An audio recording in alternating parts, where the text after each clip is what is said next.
La parole est à Jérôme Coumet.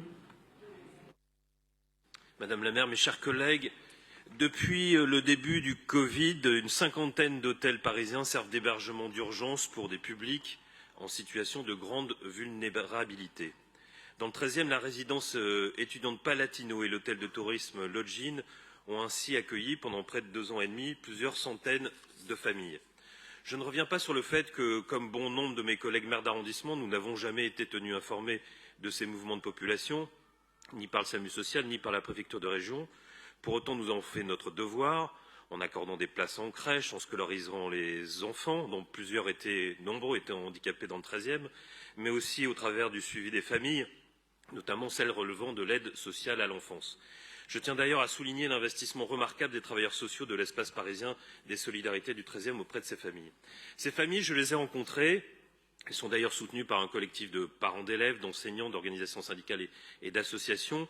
Elles m'ont toutes dit leur attachement au 13e arrondissement et leur désir d'y rester. Comment ne pas les comprendre lorsque leurs enfants y ont trouvé toutes leurs attaches, leurs amis et leurs loisirs? Alors on nous dit que le départ de ces familles est inévitable du fait de la reprise du tourisme à grande échelle dans la capitale. Et c'est encore plus imparable dans le cas du Palatino où il y a une obligation légale d'accueillir des étudiants. Je ne le conteste pas. Ce que je dénonce, c'est l'impréparation. Ce que je dénonce, c'est le manque de transparence avec les élus locaux, alors même que les situations étaient connues depuis de nombreux mois par le SAMU social notamment. Ce que je dénonce, à l'unisson des réseaux des parents d'élèves et associatifs mobilisés depuis plusieurs semaines maintenant, ce sont les conditions de réorientation de ces familles. Dans des délais extrêmement courts, celles-ci sont sommées de plier bagages et de bien vouloir accepter des hébergements situés la plupart du temps en grande couronne, entraînant ainsi des ruptures de parcours scolaires, sociaux et y compris sanitaires.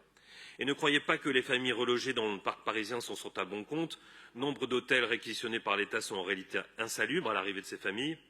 Présence de nuisibles, coupeurs d'eau courante ou encore chambres sous-dimensionnées par rapport à la typologie familiale. Je me suis pour ma part fortement mobilisé auprès de la direction générale du SAMU social en obtenant notamment le gel des évacuations au Palatino, c'est un point positif, et j'espère, puisque cela m'a été affirmé, qu'un certain nombre de situations seront améliorées.